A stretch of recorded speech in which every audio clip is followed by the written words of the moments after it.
숨을 쉴 수 있기 때문에, 그래서 막 심지어 500불, 1000불에도 흔들립니다. 빌더 라이센스가 없어요. 지금은 지붕 제일 위에 공사하고 있어가지고 괜찮은데, 여기 밑에 집 공사할 때는 여기 도로를 막을 겁니다. 트래픽 컨트롤러까지 다 섭외가 돼서 이 도로를 막을 겁니다. 라이브러리는 캔슬이 클로즈가 됐다 라고 이렇게 사인 붙여놨고, 또 여기 이머전시 어셈블리 에리어라고, 비상시에 여기서 일하는 사람들이나 모든 여기 현장에 있는 사람들이 여기로 모여야 됩니다. 여기서 도망 나와가지고 일로 다 나와야 된다는 거. 저희가 원래 이 현장을 7월달에 시작하려고 했는데 문제가 좀 생겨가지고 못하게 돼서 지금 이제 이 한여름에 시작하게 돼가지고 여기 사이트 오피스를 제가 주문을 했습니다. 익스클루전 존이니까 아무나 들어가지 마라. 그래도 다 들어갑니다. 다 문 열려있고 펜스 다 열려있고, 밤에 와보면 여기 입수 위치가 약간 조금, 여기 사이트 토일렛도 있고, 또 저희는 또 이제 남녀 차별을 하면 안 되니까 여자 화장실까지 다 이렇게. 여자 직원 지금까지 한 명 왔어요. 한 명. 담배는 여기서 펴야 된다.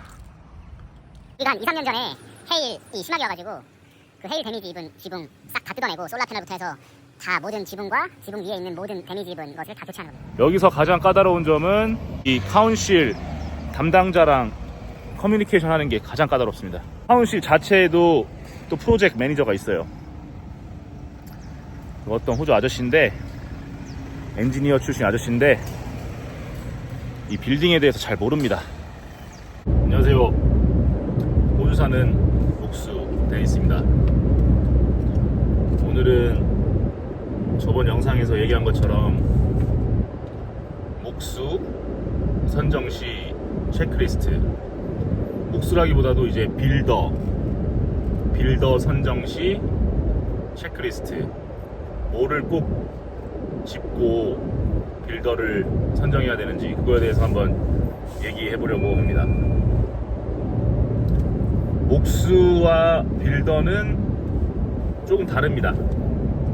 목수는 여러분들이 알다시피 뭐 나무를 이용해서 무언가를 만들고 짓고 이런 거를 하는 사람이죠. 제가 목수 출신이고, 그리고 빌더는 목수 출신 빌더가 거의 대다수고, 뭐 목수 출신이 아니더라도 빌더가 될 수는 있습니다. 이제 보통은 이제 목수를 하시던 분들이 이제 빌더로까지 업그레이드가 되는 그런 이제 시스템입니다. 그러면 목수하고 빌더랑 사람들이 헷갈리는 경향이 있는데, 자, 빌더가 상위에 있습니다. 빌더가 목수를 고용할 수도 있고 또 자기가 직접 목수 일도 할 수 있고, 그래서 자기 빌더 회사에 목수를 직원으로 둘 수도 있고, 뭐 하청업체 목수팀들을 쓸 수도 있고, 뿐만 아니라 빌더는 모든 하청업체 직원들을 자기 라이센스 하에 하청을 줄 수가 있습니다. 예를 들어서 플러머, 일렉트리션, 또 타일러, 루퍼, 지붕하는 루퍼, 그리고 콘크리터, 뭐 콘크리트 이제 슬랩 깔거나 아니면 드라이브웨이 하고 하는 그런 사람들 등등. 뭐 터마이트 베리어, 여기 퀸즐랜드는 의무적으로 터마이트 베리어라고 흰개미 못 들어오게 하는 그런 베리어나 그런 트리트먼트를 집집마다 해야 되기 때문에 그런 것들.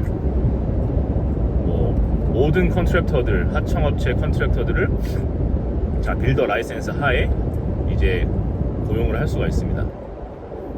그게 빌더입니다. 그러니까 목수는 따지고 보면 모든 많은 컨트랙터 중에 집을 짓는 데 들어가는 그런 요소 중에 그냥 한 가지 그런 이제 한 가지 컨트랙터에 불과합니다. 그런데 그 목수라는 타이틀을 가진 사람들이 이제 빌더 행색을 하는 경우가 많이 있습니다. 그게 무슨 말이냐?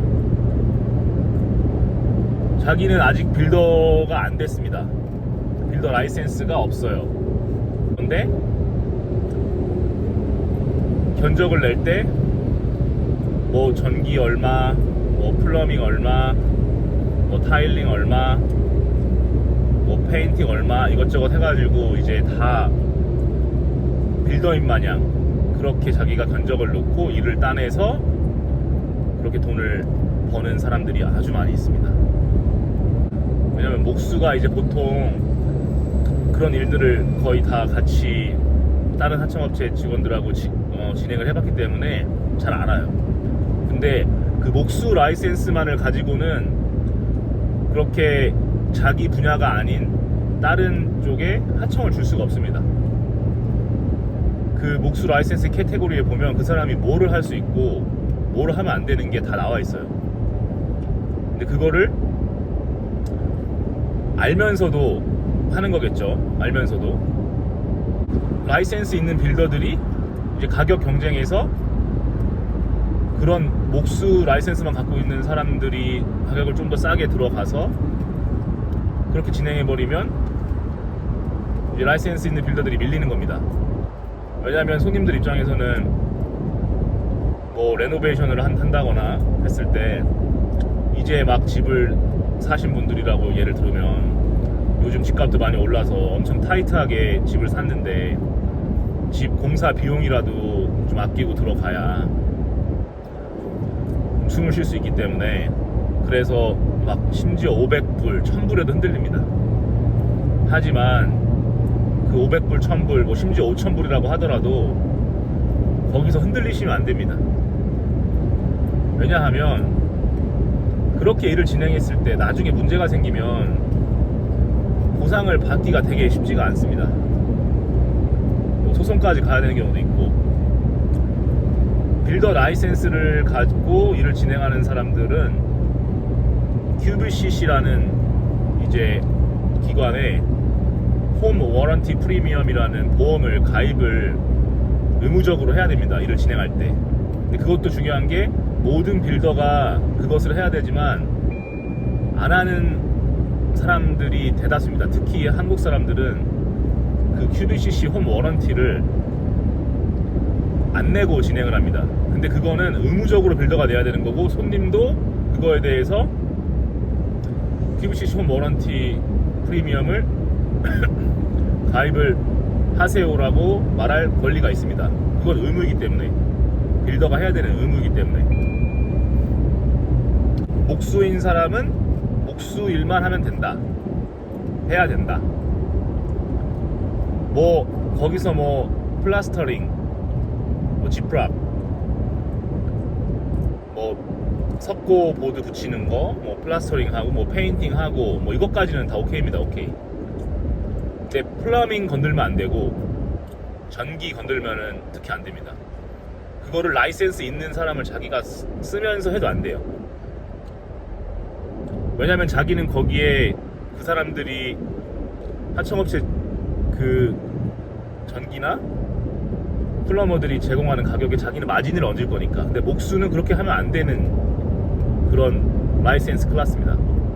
빌더는 하청업체 직원들을 쓰면서 하청업체 회사를 쓰고 거기에 빌더스 마진이라고 해가지고 마크업을 뭐 15%, 뭐 20%, 많게는 뭐 30%를 얹어서 그게 견적에 들어가는 겁니다.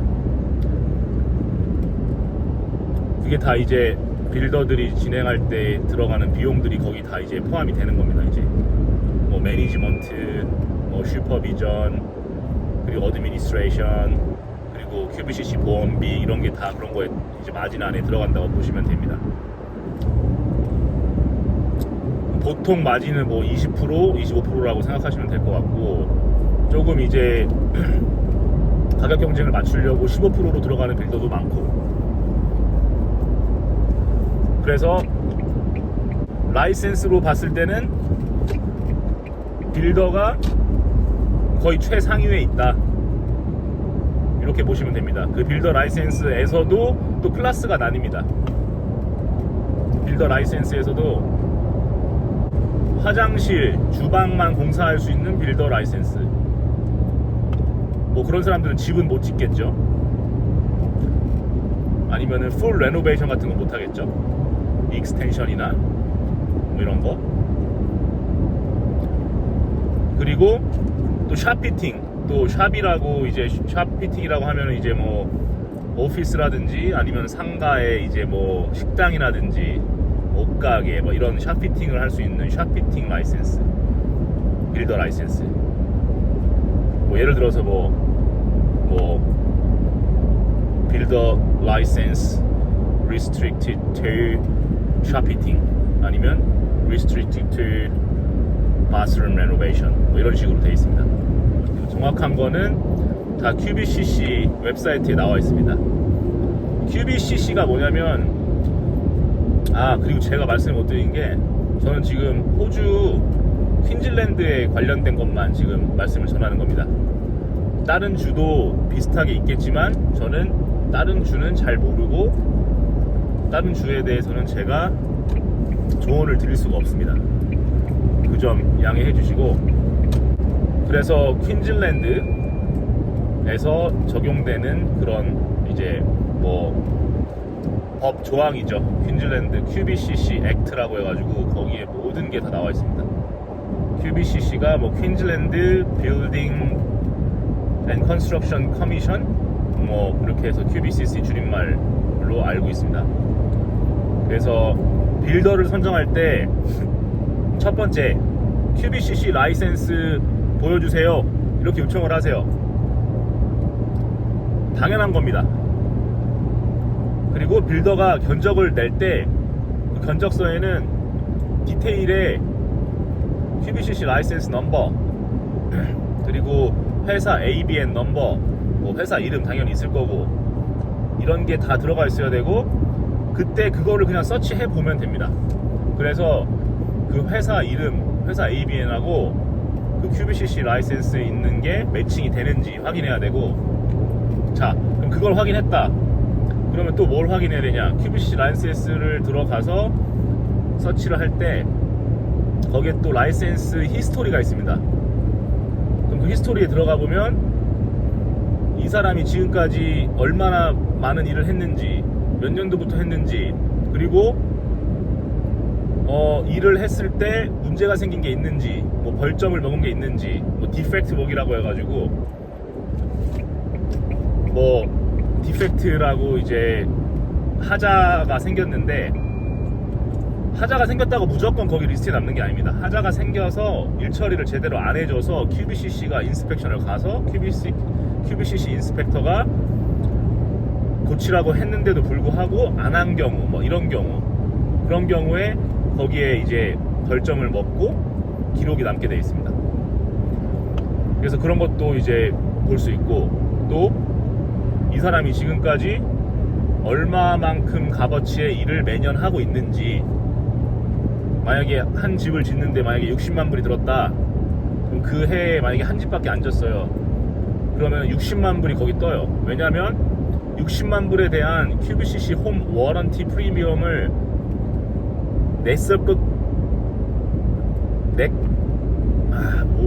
한국말이 안 나오네. 그 60만 불에 대한, 예를 들어서 QBCC 홈 워런티, 그 보험입니다. 보험 60만 불 값어치에 대한 보험비를 냈는지, 냈겠죠. 내야 되는 거고 무조건. 60만 불짜리 집 짓는데 보험 가입 안 하고 지으면은 진짜 말도 안 되는 거고, 60만 불짜리 값어치에 대한 보험금을 냈기 때문에 거기에 기록으로 자동으로 뜹니다. 거기에. 그러면은 예를 들어서 그 빌더가 그 해에 그냥 1년에 그냥 그 해에 60만 불짜리 하나 줬으면, 이제 거기에 기록으로 뭐 2024년부터 2025년 회계년도까지 60만 불 벌었다가 아니라 60만 불짜리 잡을 했다. 뭐 거기에 마진이 뭐 얼마나 포함돼서 얼마나 벌어갔는지는 아무도 모릅니다. 그렇게 돼 있고, 그리고 또 캐테고리가, 파이낸스 캐테고리가 있어요. 그 사람이 1년에 몇십만 불, 뭐 몇 밀리언까지 일을 쳐낼 수 있는지, 토탈 세일즈가 예를 들어서 뭐 1년에 20만 불짜리, 80만 불짜리, 뭐 2밀리언, 뭐 이런 식으로 캐테고리마다 이 사람이 일을 쳐낼 수 있는 그런 한도가 있어요.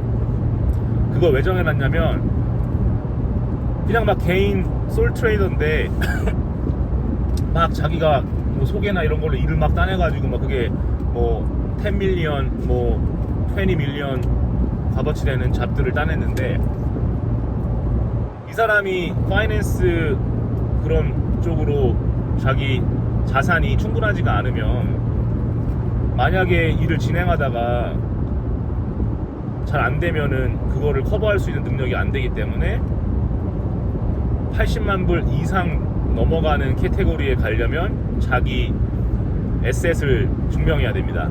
자기 자산이 얼마가 있고 뭐 자기 부동산이 얼마나 있고, 이렇기 때문에 나는 이 캐테고리로 업그레이드를 하고 싶다, 해달라, 이렇게 폼을 작성해서 QCC에 요청을 하면 걔네들이 서류를 검토하고 이제 캐테고리를 올려줍니다.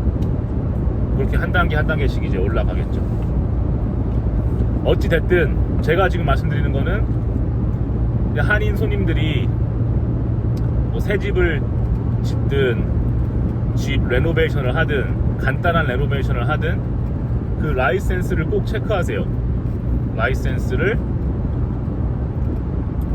사장님 QBCC 라이센스 있으시죠? 당연히 있어야 됩니다. 잡이 3,300불 넘어가면 라이센스가 있는 사람이 일을 해야 됩니다. 3,300불이 넘어가면 라이센스 있는 사람만 일을 할 수 있습니다. 빌더든 목수든 전기공이든, 전기공은 또 이 QBCC 라이센스에 해당이 안 됩니다. 전기공은 별도. 배관, 뭐 타일, 뭐 페인팅, 플라스터링, 렌더링, 목수, 모든 게 3,300불이 넘어가면 토탈 일의 비용이 자재값 플러스 노동비, so material and labor 코스트가 토탈 GST 포함해서 3,300불이 넘어가면 QBCC 라이센스가 있는지 확인을 하세요. 없이 진행하면 불법입니다. 모든 컨스트럭션 관련된 일에서 말씀드리는 겁니다.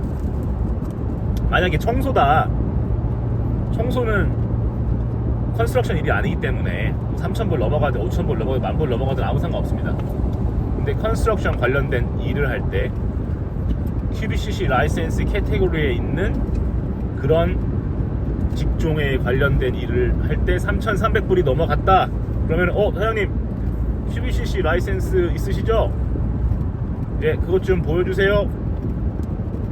그 카드가 있으니까 그 카드를 사진 찍어서 보내주세요. 이렇게 했을 때 그 카드가 안 온다, 아니면 뭐 변명된다, 뭐 사실대로 없다고 한다, 그럼 알겠습니다, 진행 못하겠네요 하면 되는 거고. 근데 계속 막 질질 끌고 안 보여주고, 아니면은 막 다른 사람 거 빌려서 막 이렇게 한다, 그럼 진행 안 하시면 됩니다. 진행하셨다가 좋을 게 하나도 없어요. 아무리 싸게 해줘도 싼 게 비지떡이다. You get what you pay for. 낸 만큼 낸 만큼 받게 돼 있으니까, 내가 보통 제너럴하게 10,000불짜리 일인데 어떤 사람이 5,000불 주고 해준다고 했어요. 싸게 느껴져서 솔깃하잖아요. 다른 사람들은 다 10,000불이라고 하는데 그 사람만 5,000불이에요. 이유가 있죠. 돈 먹고 나릅니다. 서비스 시킹, 뭐 하이페이지라는 뭐 이런 일 알선해주는 그런 웹사이트에서 특히 조심하셔야 됩니다. 거기 들어가 있는 사람들은 보통 이제 뭐 대다수가 그런 거 아니지만, 이렇게 또 말하면 나중에 논란이 되는데, 거기서 사기당하는 경우 되게 많습니다. 거기서 라이센스 체크 안 하고 내가 모르는 사람인데 디파짓 받고 나르는 경우도 많고, 또 일 진행하다가 중도금 받고 나르는 경우도 많고, 그리고 일 다 시켰더니 나중에 하자가 생겨서 해달라고 했더니 연락 안 받고 질질 끌고 알고 보니까 라이센스 없고 보험도 가입 안 해놨고, 내가 일을 그렇게 맡길 때 거기에 그 사람이 추가로 돈을 몇백 불 얹어서 QBCC 홈 워런티를 꼭 가입을 하게끔 해야 됩니다. 자, 그래서 첫 번째 제가 말씀드린 게 QBCC 라이센스 서치 해보시고, 뭐 두 번째는 더 깊게 들어가서 라이센스 히스토리 체크하시고, 거기에 뭐 디펙트 웍이 있었는지, 디펙트 웍이 되게 많았다 그러면 굳이 그 사람을 쓸 필요가 없잖아요. 또 심지어 거기에 뭐 라이센스가 캔슬된 거라든지 이런 게 다 히스토리가 나옵니다. 그리고 왜 캔슬이 됐는지, 뭐 단순히 그 애니얼 그 라이센스 리뉴얼 하는 피를 안 내서 캔슬이 됐는지, 아니면은 하청업체 직원들한테 페이를 안 해서 그 하청업체 직원들의 요청에 의해서 캔슬이 됐는지, 아니면 디펙트 웍이 있는데 일 처리 제대로 안 해가지고 포인트가 벌점 포인트가 많이 쌓여서 캔슬이 됐는지, 이런 거 체크하시는 거. 그리고 뭐 세 번째는 이제 뭐 그 회사가 이제 퍼블릭 라이어빌리티나 워크 커버 이런 보험이 가입이 돼 있는지, 뭐 솔트레이더드는 뭐 워크 커버까지는 없겠지만 혼자 일한다 자기가, 그리고 다 하청을 준다 그러면 상관없겠지만, 이제 그 회사가 자기 직원을 갖고 있고 하면 워크 커버도 있어야 되고, 그리고 퍼블릭 라이어빌리티는 이제 이 사람이 우리 집에서 일을 해요. 우리 집에 이 빌더를 고용해서 일을 시켰어. 근데 이 사람이 일하다가 그 현장에서 사고가 날 수 있잖아요. 그럼 그게 그 사람 보험에서 커버가 돼야 되는 거거든요. 아니, 그 사람 현장에서 누가 일하다가 누가 다쳤거나, 아니면은 뭐 그 사람이 일하다가 자기가 공사하다가 우리 집에 데미지를 입혔어. 근데 그걸 또 수리하는 비용이 또 뭐 몇천 불 몇만 불 해. 근데 이 사람이 보험이 없어. 근데 날라버렸어. 그럼 어떻게 보상받을 게 없는 거죠. 그러니까 이 사람이 퍼블릭 라이어빌리티에 보험 가입이 돼 있는지 체크하셔야 되고, 이런 거 다 체크 안 하죠 보통. 그리고 이런 거 달라고 하면은 되게 까다롭다고 생각해가지고 일 안 한다고 하겠죠. 근데 꼭 체크하셔야 될 부분입니다. 집이라는 거는 우리가 갖고 있는 자산 중에 금액이 가장 높은 거기 때문에 이걸 우습게 보면 안 됩니다. 싸게 하려다가 피보입니다. 피봐. 비싸게 하라는 건 아닙니다. 적당한 가격에서 이런 걸 다 체크하고, 이 사람이 기술적으로도 뛰어나다 그러면 그 사람한테 가면 가장 좋죠. 이 사람이 잘하는지 안 하는지는 어떻게 알겠어요? 소개로, 아니면 누구 공사했는데 가서 보니까 잘했네, 뭐 아니면 리뷰가 있을 테고, 그런 걸로 판단할 수 있습니다. 싸다고 하시면은 정말 안 됩니다. 비싸더라도, 아니면은 적당한 가격이라도 라이센스가 있고 보험만 가입돼 있으면, 그 사람 일 퀄리티가 스탠다드보다 빌로우면 QBCC에 요청해가지고 인스펙터가 와서 체크를 했을 때 스탠다드 빌로우다, 야 빌더야 너 이거 픽스해, 이렇게 명령을 합니다. 그래서 그 스탠다드 어버브에 갈 수 있게 그 룰이 다 정해져 있고, QBCC 톨러런스라고 해가지고 QBCC에서 정한 각 그 직종마다 각 인더스트리가 아니지, 그 뭐 저기 예를 들어서 마감 수준이나 이런 거에 대한 디테일이 다 나와 있습니다. 뭐 타일과 타일 사이 그라우트 갭이 뭐 3mm에서 뭐 5mm가 뭐 어떻게 넘어가면 안 된다, 뭐 아니면은 페인팅을 봤을 때 내 눈으로 봤을 때 1.5m 앞에서 떨어진 거리에서 봤을 때 자연광으로 뭐 불이나 뭐 라이트나 랜턴 뭐 이런 거 안 비치고 그냥 자연광으로 봤을 때 1.5m 앞에서 하자가 안 보인다 그러면 오케이.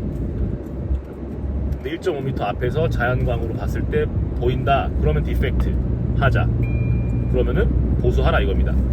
그런 모든 룰들이 나와 있어요, 스탠다드가. 그래서 QBCC 라이센스 있는 사람을 쓰고 그 라이센스가 유지가 되고 있는 사람, 캔슬되거나 저기 문제가 있는 사람이 아닌 그런 이제 라이센스가 유지가 되고 있는 사람 중에 이제 일을 맡기고 그리고 QBCC 홈 워런티 프리미엄을 냈을 경우에는 이 사람이 공사를 함부로 할 수가 없어요. 함부로 할 수가 없고 그 정도 되는 사람은 이미 이런 모든 걸 다 알고 있기 때문에 일을 잘합니다. 일을 잘하고 또 사기를 칠 일이 없어요. 왜냐면 자기 라이센스가 자기 밥줄인데 그거 날아가면 뭐 평생 먹고 살 수 있는 게 없어지는 겁니다. 그리고 그 빌더 라이센스를 받기 위해서 엄청난 노력을 했을 겁니다. 저 같은 경우도 이 빌더 라이센스를 받기 위해서 목수로 수년간 일하고 슈퍼바이저로도 수년간 일하고 프로젝트 매니저로도 수년간 일하고 그런 모든 기록을 다 모아가지고 빌더 라이센스를 신청을 해서 이제 심사에 거쳐가지고 이렇게 라이센스를 받는 건데 뭐 물론 예전에 빌더 라이센스 받으신 분들은 뭐 친구가 빌더면은 야 나 이거 편지 하나 써줘, 나 이거 목수 출신이고 슈퍼바이징 이렇게 몇 년 했다고 편지 한 장 써줘, 이런 거 한 두세 장만 있으면 빌더 라이센스가 나왔다고 합니다. 요즘에는 그렇게 할 수가 없습니다. 요즘에는 심사가 제대로 이루어지기 때문에 그렇게 할 수가 없습니다. 뭐 물론 예전에 빌더 라이센스 받으신 분들이 전부 다 그렇다는 건 아니지만 주위에 보면 그런 식으로 라이센스를 받아서 빌더로 일하고 계신 분들이 꽤 많습니다. 자, 그러면 일단 지금은 빌더 라이센스 뭐 이런 거에 대해서 말씀드려봤는데 다음 시간에는 이제 빌더가 아닌데 빌더 행색을 하는 사람, 이거에 대해서 한번 제가 다뤄보겠습니다. 그럼 영상 봐주셔서 감사드리고 궁금한 점 있으시면 댓글로 남겨주세요. 제가 지금 또 출근길에 영상 찍는데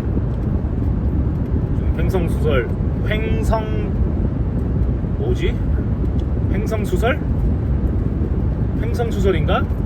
말 이랬다 저랬다가 하는 거? 횡성수설 했으니까요. 제가 얘기 못한 부분도 있을 테고 더 깊게 들어가길 바라시는 분들도 있을 테니까 댓글로 남겨주시면은 제가 댓글로 남겨드리든지 아니면은 또 다른 영상으로 제대로 만들어서 이렇게 알려드리겠습니다. 오늘 하루도 좋은 하루 보내시고, 저는 호주 브리즈번 사는 남자 데니스입니다. 감사합니다.